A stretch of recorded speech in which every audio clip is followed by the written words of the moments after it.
بسم اللہ الرحمن الرحیم۔ حروف مقطعات۔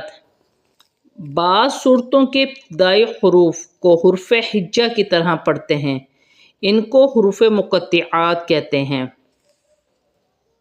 یہاں تشدید ہے اور دو مد متصل ہیں۔ چلیں اب ہم اسے پڑھنے کا طریقہ دیکھتے ہیں۔